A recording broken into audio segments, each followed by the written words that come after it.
اعوذ بالله من الشیطان الرجیم بسم الله الرحمن الرحیم.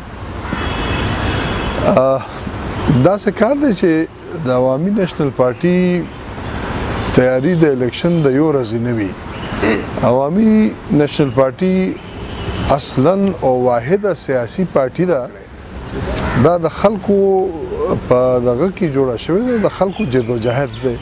دا یو تحریک چې دی باچا خان بابا نواله تر اسفندیار خان او امل خان او حیدر خان پورې دا ټول یو سیاسي جدوجهد دی، او سیاسي جدوجهد چې دی هغه تش الیکشنو سره تړلی نه وي. نو چې څو پورې زموږ د سیاست خبره ده نو هغه مونږ کله هم نه ده پرېښی.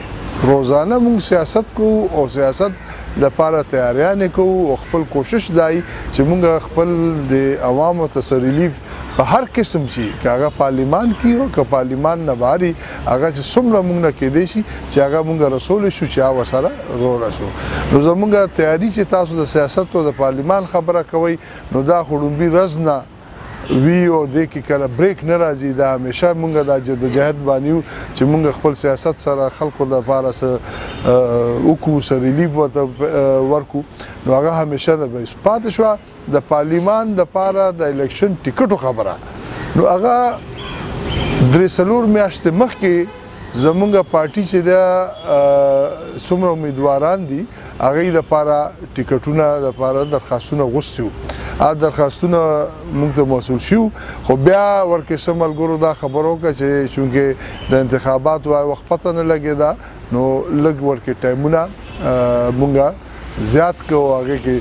خو اوس فیز وایز مرحله وایز چې چرته څه داسې مسله نشته دی، دا چرته رو مونږه اناونسمنټ کړی.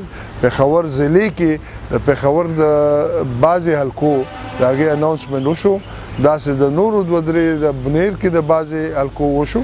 داسې رو محله وار به دا کېږي او انشاءالله چې الیکشن راځي هغې نه به مخکې زموږ ټولو امیدوارانو ته هم زموږ تنظیم ملګرو ته او پارټي ورکرانو او سپورټرانو ته پته وي چې د پارټي امیدوار څوک دی او هغه به انشاءالله په ټایم باندې هغې ته پته لګېږي.